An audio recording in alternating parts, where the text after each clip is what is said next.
नमस्कार, मैं दीपक दादिच स्वागत करता हूं आप सभी लोगों का। जिस प्रकार हम हर वीडियो के अंदर नए प्रकरण पढ़ते हैं, आज हम कक्षा 10 विषय संस्कृत के अंदर हमारा पाठ 8 स्वामी कर्मयोगी केशवानंद के बारे में पढ़ेंगे। कर्मयोगी केशवानंद, जिनका जीवन एक अद्भुत कल्पनाओं से युक्त है, किस प्रकार वो गरीबी में जन्मे और किस प्रकार आगे जाकर संस्कृत साहित्य में उनका योगदान रहा, उसके बारे में जानेंगे। एक बेसिक नॉलेज के तौर पर मैं आपको बताना चाहूंगा, एक अत्यंत गरीब परिवार में जन्मे हुए स्वामी केशवानंद सन 1883 ईस्वी में जन्मे थे, सिक्कर के पास मंगलूना गांव में। माता का नाम था सारा और पिता का नाम था ठाकुर ढाका सिंह, ये इनके पिता का नाम था। और किस प्रकार इन्होंने जीवन में चुनौतियों का सामना किया। पहले पिता गुजर जाते हैं बाल्यकाल में, उसके बाद में आगे जाके माता गुजर जाती है, और किस प्रकार संघर्षों के बीच इनका जीवन है, इसी बारे में हम पाठ के बारे में पढ़ेंगे। उम्मीद करता हूँ आप सभी लोग ध्यान से पढ़ेंगे।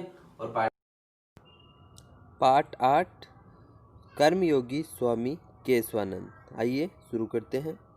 राजस्थान की रत्न गर्भा यह वसुंधरा धीर वीर लोक देवताओं, भक्तों, योगियों, तपस्वियों, सतियों आदि सभी की खान रही है। इन्हीं रत्नों में स्वामी केशवानंद का नाम आता है, जिसका जीवन संक्षेप में हम पढ़ेंगे। स्वामी केशवानंदस्य जन्म पौष मासे 1940 तमे विक्रम संवत्सरे ईस्वी 1883 राजस्थानस्य सिक्कर जनपदे मंगलूना ग्रामे अभवत्। यह हमने इस प्रकार पढ़ा। स्वामी केशवानंद का जन्म पौष माह में, पौष का महीना आता है सर्दियों का, 1940 ईस्वी संवत और 1883 ईस्वी संवत में सिक्कर राजस्थान के मंगलूना गांव में हुआ। अस्य पितु नाम ढाका ठाकुर, मातु नाम सारा इतिहासीत। बाल्ये केशवानंदस्य नाम बीरमा आसीत्। यदा एष बाल्य सप्तकल्पवर्षः आसीत् तदा उष्टम एकम आश्रित्य रतनगढ़ स्थले जीवन यापनम कुर्वन्नस्य पिता दिवंगतः।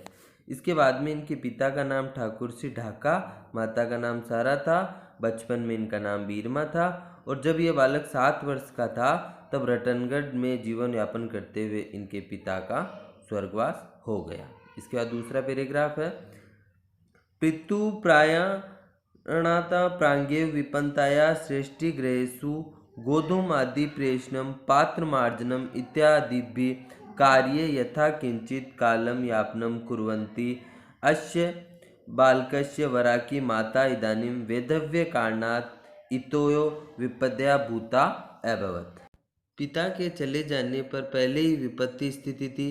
फिर इसके माँ सेठों के घर गेहूँ पीसना, बर्तन मांजना आदि काम करके जैसे तैसे समय व्यतीत करती थी, और बालक बेचारी माता का विधवापन के कारण भी विपदाग्रस्त हो जाता, और कहा जाता छिद्र स्वे न अर्था बहुली सी भवन, मतलब परेशानियों में और परेशानियां बढ़ जाती हैं। इसके बाद इदानीं माता सहयोगाय बीरमा बालकेन गोचारणम कार्य आरब्धुम तदा अंति दीनहीन ग्रामीण कृषक वर्ग श्रमिक वर्ग सामंतानां राज्ञा नवाब संज्ञा का नाम विदेशी का नाम सास का नाम त्रिविदे दास्ता पिंजरे आबद्धम आसीत। अब माता के सहयोग के लिए बीरमा ने गायों का चराना आरंभ कर दिया था, और दीनहीन किसानों का समूह मजदूर वर्ग सामंतों, नवाबों, राजाओं और विदेशी शासकों की गुलामी में बंधे हुए थे। प्राय नरक सा इनका जीवन था। रौरव नर प्राय तेषां जीवनम आसीत्। अयम पुनः गंडस्य उपरि पिटक इति संवत् भयंकरो दुर्भिक्ष अकाल समापन छप्पनिया अकाल इति विक्रम संवत 1900 तमस्य तस्मिन् दारुण दुर्भिक्ष प्राण धारणम अपि दुर्भरम आसीत्। और उसी समय रौरव नरक सा तो पहले ही था, और फोड़ा पर एक और दूसरा फोड़ा हो गया। उसी समय एक भयंकर अकाल का समय आ गया, जिसे छप्पनिया अकाल कहते थे। वो उस समय कुख्यात 1956 में कठोर अकाल पड़ा, जिसमें लोगों का जीवन धारण करना भी अत्यंत मुश्किल था।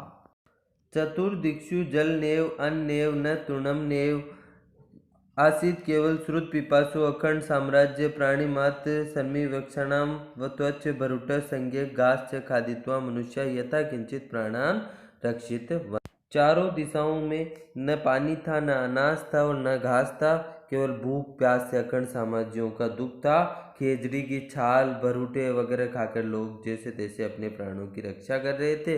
पश्यो प्राय काल कवलिता, पशु सारे मारे गए थे। माता पुत्रो अपि जनपदार गामो अटंतो, अस्मिन् दुर्भिक्ष जर्जरिता बलवद अवस्था जनस्य षोडश वर्ष देशीयम किशोरम विहाय प्राणदता। इसके बाद दिगांतर वो इधर उधर घूमते रहे और इसी समय उनकी माता भी उनको छोड़ करके चली गई, यानी उनकी माता भी उसको छोड़ करके किशोर को अकेला छोड़कर चली गई। इतना भयंकर अकाल पड़ा था। तो इस प्रकार ये थी। तदरम एकालो अपि आसार संसारे दुखे दुर्सुत पिपासु बीरमा उत्तरस्य दिशा अंडमान पंजाबी फिरोजपुर तत्र केनापि कृपालुना आर्य समाज अनाथालय प्रविश्य रोटिका अक्षर अपि अन्य दर्शनम इति संप्रप्रथमा अकरोतु एकस्य पशुचारक यात्रा प्रथम बिंदु आशी। प्रकार अकेला भटकता हुआ अनजान रहा आर्य समाज के एक अनाथालय में प्रवेश करता है और वहाँ अक्षर ज्ञान के सबसे पहले उन्होंने दर्शन किए। एक पशु चराने वाला महापुरुष कैसे बना, इसी से ये आगे खत्म होती है। आइए आगे पेज पलटते हैं। जिज्ञासिते सति कथित यद जाटस्य तव संस्कृत का सुलभम संस्कृत इच्छति जे साधुवाम 1961 विक्रम 1904 फाल्जिका नगरे संस्कृत मध्य तो उदासी संप्रदाय स्वामी कुशल शिष्यत्व साधुत्वम अंगीकृतम।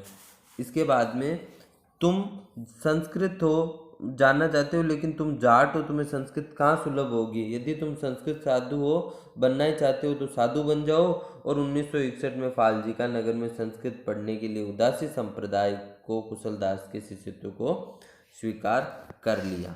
उसके बाद तत्र गुरुमुख लिप्या गुरु ग्रंथ साहिब इतिश्य पठने पाठव अधिगतम आगमनी प्रयाग कुंभल मेल योगे महात्मान केशवानंद इति नाम दत्तम गुरु आज्ञा संस्कृत माध्यमेन हरिद्वारे अमृतसर चा अष्टि देशाटन क्रय संग्रहानाम वनानाम पर्वतानाम नदीनाम आदि विश्वविद्यालय समर्पे ऐतिहासिक स्थलानाम अध्ययन कृत्वा।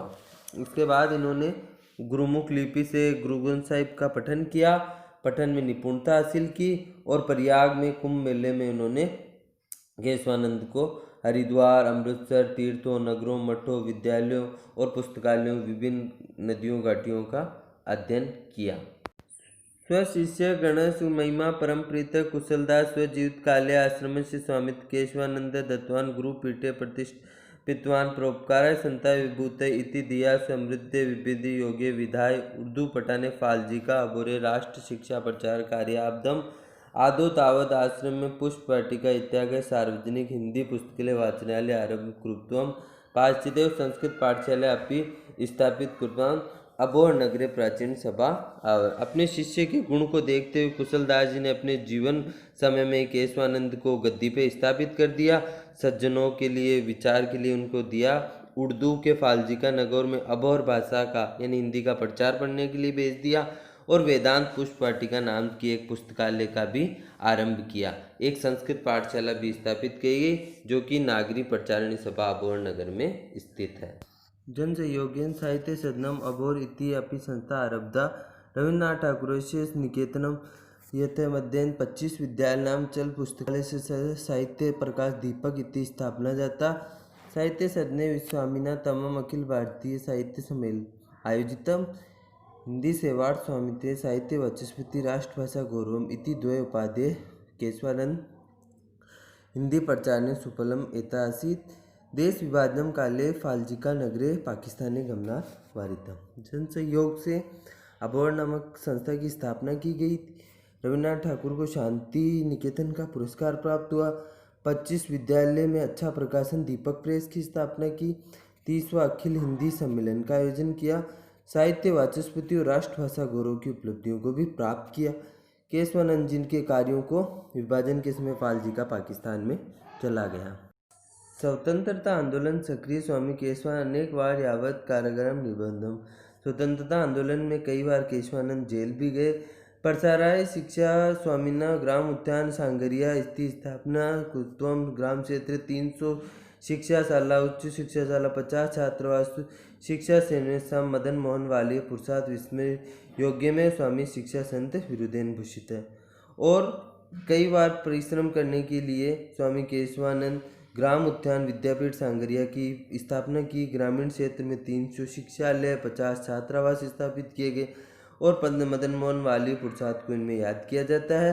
शिक्षा संत की उपाधि से विभूषित करते हुए केशवानंद रेगिस्तान में मृत्युभोज, बाल विवाह, नाड़ी उत्पन्न, घूंघट और विभिन्न प्रकार की बुरी प्रथाओं के लिए भी इन्होंने हमेशा प्रयास किया है।